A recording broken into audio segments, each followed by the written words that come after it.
శాసన మండలి సమావేశాలు లైవ్ లో చూద్దాం. కిటికీలో లోట్లో పలుకుతారు మన వాళ్ళు. ఇది అధికారుల బలుపు. ఇది అంటే ఇప్పుడు మాట అధికారుల యొక్క ఉత్సాహం. ఇట్లాంటి ఘటనలు రేపు జరగవద్దు. ఇట్లాంటి ఘటనలు ఈ సమాజంలో జరగవద్దు. భిన్న అభిప్రాయాలు స్పష్టించగలగాల. ఒక అరగోపాల్ లాంటి ప్రొఫెసర్ మీద చాలా ఊపా కేసు పెట్టినారు. అరగోపాల్ ఇంటి ఐఏఎస్ ఐపీఎస్ ఒక విలువల ప్రొఫెసర్ సెంట్రల్ యూనివర్సిటీలో అత్యున్నత వెస్టర్న్ జర్నల్స్లో లేకుంటే ఐక్యరాజ్య సమితి స్థాయిలో అక్కడ మాట్లాడడానికి కేసు. అలాంటివి ఇప్పుడు జరగకుండా వీళ్ళు హామీ ఇస్తే వీళ్ళు మాట్లాడడానికి ప్రజాస్వామ్యం నిరంకుశత్వ శాంతి భద్రత కాపాడిన ప్రభుత్వం, పథకాలు అందించిన ప్రభుత్వం, నిల్లిచ్చిన ప్రభుత్వం, పల్లెల్లో వెలుగులు గలగల కాలువలలో మిలమిల సందమామ చేతికి అందినట్టు మన సెంతకొచ్చినట్టున్న ప్రభుత్వం, కాళేశ్వరం కానీ ఎత్తిపోతలు కానీ అద్భుతం చేసిన ప్రభుత్వాన్ని ఆ చర్యలను మాట వరుస కన్నా ప్రస్తావించకపోవడం నెహ్రూ రాజకీయ వారసులు అనుకునే మీకు ఏ ప్రజాస్వామిక సాంప్రదాయం ఉందని మనం అడగాల్సిన అవసరం ఉంది.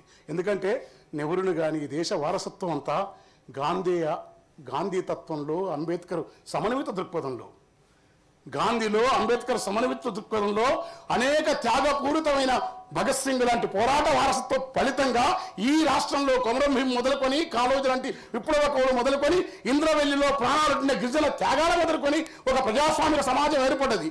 ఆ ప్రజాస్వామిక విలువలను కాపాడుతామనే మాట ఇస్తే నిరంకుశత్వాన్ని మేము కాకుండా ఉన్నప్పుడు ముందు భాషలో కానీ విధానంలో కానీ ఒక డెమోక్రటిక్ ప్రజాస్వామిక ప్రక్రియ రావాలా. అది రావటం కోసం మొట్టమొదట నేను ఎందుకంటే మళ్ళీ ఏదో మాట్లాడి కాదు, ఎందుకంటే మాట్లాడిన మిగతా విషయాలు లేదు. చాలా బాధపడ్డాను నేను చాలాసార్లు. ఇప్పుడు ప్రజాభవను ఏ బిల్డింగ్ ఏ బిల్డింగ్ అయితే ప్రజాభవన అక్కడ ఏం జరిగింది ఏమీ లేదు.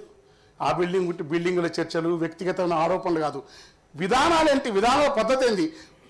ఇక్కడ అన్నిటికన్నీ ఏ ప్రభుత్వంలో కూడా ఎక్కడ తప్పుడు జరిగే వాటిని నిజాయితీగా ప్రాగ్మాటిజం అట్లా చెప్పాలి. కానీ లేని వాటిని రాళ్ళు వేసుకుంటా ఏమి జరగనట్టు మొత్తం నిర్బంధం అంటే నేను మళ్ళీ నాకేంటంటే నేను ఇంద్రవెల్లిలో 100 మంది గిరిజనులు కాల్చినవరని అంట. అనేక మంది లెక్కలేని అమాయకులను ఎవరు కాల్చినంట. ఈ దేశం రేపు జరగాల్సిన ప్రభుత్వం అంటే ఇంకా ఆయా సందర్భాలలో ఒక మతం వాళ్ళు తమ మతం వాళ్ళనే వేరే మతం వాళ్ళ ఆకారం వేసుకొని వేషధారణ వేసుకొని పోయి చంపిన మత కలహాలు ఈ తెలంగాణలో ఎన్నోసార్లు జరిగినాయి. ఈ మతాలు వెలుకొని అదే మతం వాళ్ళను వేరే మతం వేషాధారణతో పోయి చంపేసినారు. హైదరాబాద్లో చంపేసి అరజులు లేపినారు. అలాంటివి లేకుండా ఈ 10 ఏళ్ల కాలంలో హైదరాబాద్ నగరం అద్భుతంగా ఉన్నది. అది కేసీఆర్ గారి గొప్పతనం. అది గుర్తుపెట్టుకోండి. రేపు అట్లాంటి వాటికి ఏమి తావివ్వద్దు, ఏ రకంగా ఇవ్వద్దు. అలాంటి వాటికి తావిస్తే ఎందుకంటే ఇక్కడ దరిద్రం కర్మ ఒకనాటితో పోదు, అనేక రకాల సమాజంలో మారుతుంది. కానీ ముందు శాంతి భద్రతలు, ప్రశాంతత, మనం బతుకుతూ ఇతరులను బతికే ప్రజాస్వామిక సాంప్రదాయాన్ని ఉండాలంటే తర్వాత ఇంకొక మాట చెప్పి నేను పనిచేస్తాను. అమరులు, కుటుంబాలు, ఉద్యమకారులు